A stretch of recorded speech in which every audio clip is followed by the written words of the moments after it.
मामले में हमने सभी से कहा है कि उत्तराखंड सरकार की तरफ से एरो सिटी जैसा अभी कोई प्रस्ताव भारत सरकार को नहीं गया है और हम कोई भी डेवलपमेंट का काम करेंगे, कोई भी विकास का काम करेंगे तो उस क्षेत्र के जो किसान हैं जिनकी भूमि पर वो बनना है या आगे के प्रस्ताव जाने हैं, जब तक उनकी सहमति नहीं होगी हम कोई प्रस्ताव आगे बढ़ाने वाले नहीं है। ये स्थिति भी आती है तो वहाँ चाहे सीवरेज का हो, पानी का हो, बिजली का है, जो भी अवस्थापना या इस प्रकार के संरचनाएं करने की आवश्यकता पड़ेगी तो वो सरकार बनाएगी। इससे जनता को ही फायदा होगा। लेकिन फिर भी मैं कहना चाह रहा हूँ कि बिना सरकार बिना किसानों के संवाद के ये निर्णय नहीं लेगी। लेकिन पहली बात तो ये, क्या यहाँ के लोगों को ये लगता है यहाँ विकास नहीं होना चाहिए? नंबर 1 तो पहले तो चर्चा करें। नंबर 2, हाँ, ये बात किसने उठा दी यहाँ के लोगों को उजाड़ दिया जाएगा? ये कौन व्यक्ति जब मेरे सामने लाओ?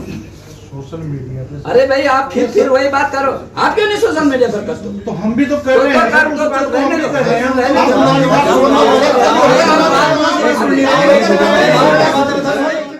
नमस्कार, मैं हूँ साक्षी ममगाई। बड़े बुजुर्ग कह गए हैं कि विकास के भ्रमर किसान की कमर पर चढ़कर उड़ान नहीं भर सकते।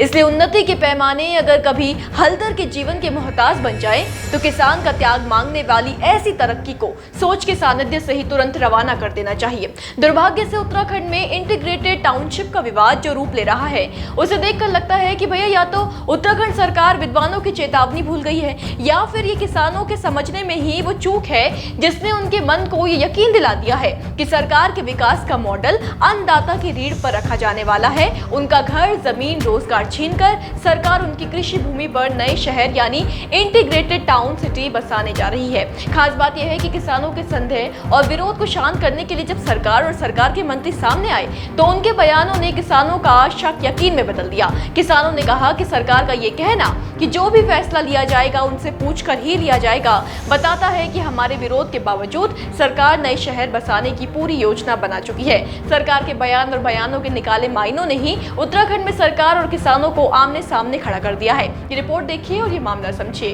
लगाए जा रहे हैं कि दूसरी पार्टियां आपको गुमराह कर रही हैं। कोई पार्टी गुमराह नहीं कर रही है। किसान समझदार है, पढ़े लिखे बच्चे हैं, सभी को पता है कि सरकार की मंशा क्या है। मंशा इनकी साफ हो चुकी है।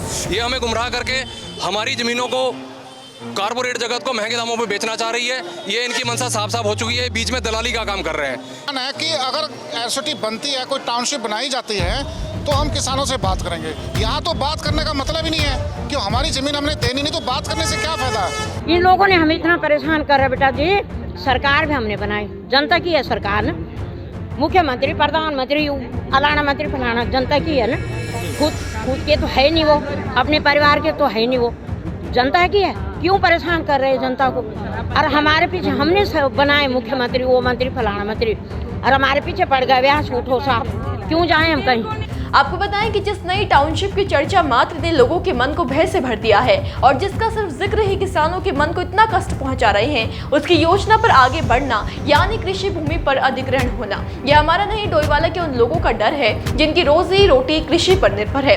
दरअसल आज से कुछ समय पहले मीडिया में खबरें चली थी कि एरो सिटी या इंटीग्रेटेड टाउनशिप के नाम से डोईवाला के निकट दून हरिद्वार हाईवे पर नया शहर बनाने की योजना को केंद्र सरकार ने प्रारंभिक तौर पर हरी झंडी दिखाती है। इसके बाद मीडिया में एक खबर भी उड़ी कि डोईवाला टाउनशिप के लिए जल्द ही केंद्र की टीम सर्वे के लिए उत्तराखंड भी पहुंचेगी। जब किसानों को लगा कि वाकई सरकार इंटीग्रेटेड टाउनशिप के लिए उनकी जमीन पर अधिग्रहण करने की योजना बना रही है, तब लोग टाउनशिप का विरोध करने सड़कों पर उतर आए। साथ ही संयुक्त किसान मोर्चा के आह्वान पर भूमि बचाओ घर गाँव बचाओ आंदोलन महापंचायत का आयोजन भी किया गया। डोईवाला में किसानों की जमीन सस्ते दामों में सरकार कॉर्पोरेट को बेच देगी और सरकार किसानों की उपजाऊ भूमि को उजाड़ देगी। इस आशंका के चलते पिछले महीने भारतीय किसान यूनियन टिकैत गुट के राष्ट्रीय प्रवक्ता राकेश टिकैत भी महापंचायत में शामिल होने पहुंचे। इस दौरान टिकैत ने कहा कि डोईवाला में नया शहर बसाने की योजना है जिसमें कृषि भूमि का अधिग्रहण होगा। सरकार किसानों की उपजाऊ भूमि को उजाड़ने का प्रयास कर रही है, इसका हर स्तर पर विरोध किया जाएगा। महापंचायत के जरिए उन्होंने सरकार को चेताते हुए कहा कि सरकार किसान विरोधी निर्णय न ले वरना बड़े आंदोलन को मजबूर होना पड़ेगा। आपको बताएं कि लगातार बढ़ते विरोध के बाद सीएम धामी ने आगे आकर स्पष्ट किया था कि बिना बातचीत कोई कदम नहीं उठाया जाएगा, जिसके बाद किसान कुछ शांत भी हुए थे। लेकिन फिर अचानक ये खबर उड़ने के बाद कि टाउनशिप के लिए गुपचुप सर्वे शुरू हो गया है और प्रस्तावित टाउनशिप का काम शुरू हो गया है, वापस विरोध शुरू हो गया और इंटीग्रेटेड सिटी के विरोध में किसान धरने पर बैठ गए। अच्छा, दिलचस्प बात यह है कि डोईवाला टाउनशिप विवाद पर सियासत भी गर्मा गई है।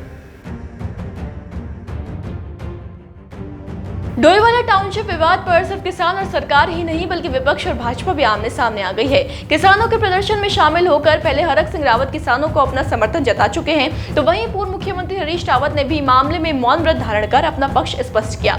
इतना ही नहीं, जहां मामले में भाजपा के नेता राजनीतिक दलों पर किसानों को भड़काने का आरोप लगा रहे हैं, तो दूसरी तरफ विपक्ष सरकार पर अलग अलग बयान देने के लिए उन्हें घेर रही है। देखिए, विरोधाभासी बयान स्वयं भाजपा से आ रहे हैं, विरोधाभासी कृत्य वहाँ पर हो रहे हैं। एक तरफ राजपुर के विधायक खजानदास कहते हैं कि एरो सिटी और इंटीग्रेटेड टाउनशिप जो है वो विकास की राह में मील का पत्थर साबित होंगे।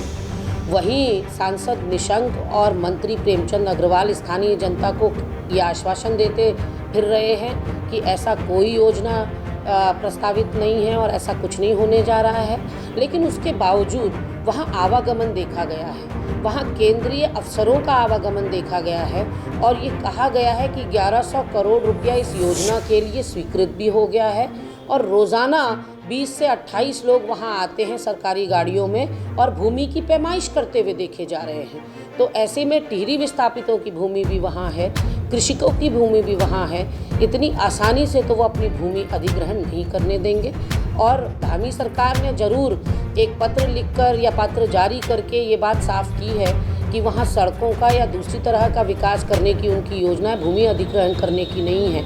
लेकिन जो अधिकारियों का आवागमन है वो विरोधाभासी है। उस पर बात क्लियर करनी चाहिए कि अधिकारी किसकी इजाज़त से या किसके संरक्षण में वहाँ आ रहे हैं और लगातार कृषकों की भूमि की पैमाइश कर रहे हैं। नहीं तो बिना उनकी सहमति के थोड़ा ना दे सकते, बिना उनकी सहमति के नहीं किया जाएगा और सहमति बनेगी फिर करने में कोई हर्ज नहीं है। तो निश्चित तौर पर एक डायलॉग्स होंगे, उन लोगों से बातचीत वगैरह होगी, जो स्टेक होल्डर हैं उनसे बात होगी। अगर वो सहमत होते हैं तो ये आगे बढ़ा जाएगा, किसी के हितों पर कोई कुठाराघात नहीं होगा। असल में ऐसा है, कुछ लोग ऐसे हैं, पॉलिटिकल लोग होते हैं जिनको हर हाल में एक वातावरण बनाना होता है, राजनीतिक स्थान तलाशना होता है। तो ऐसे लोग ऐसे माहौल में बहुत सक्रिय हो जाते हैं और लोगों को गुमराह करते हैं। तो इसी प्रकार के कुछ लोग वहाँ पर हैं जो चाहते हैं इस पर राजनीति हो जाए तो उनका भी कुछ काम आगे बढ़े। बताते चले कि विरोध में बैठे किसानों की साधारण सी मांग ये है कि सरकार के लोग अलग अलग बयानबाजी करने के बजाय उनके बीच आकर लिखित में उन्हें आश्वस्त करें। उन्हें लिखकर ये दे दें कि किसी भी टाउनशिप के लिए उनकी भूमि का अधिग्रहण नहीं किया जाएगा। देखना अब ये है कि सरकार क्या करती है। सरकार किसानों की मांग मानती है और लिखित में आश्वासन देती है, या फिर सरकार पर उन्हें भ्रमित करने का आरोप लगा रहे किसान जिस बड़े आंदोलन की चेतावनी दे चुके हैं उस पर आगे बढ़ते हैं। मामला बड़ा है जिसकी हर हलचल पर हमारी नजर है। आप भी अपडेट मिस न करें और बने रहें देवभूमि इंसाइडर के साथ। आज ही डाउनलोड करें देवभूमि इंसाइडर ऐप।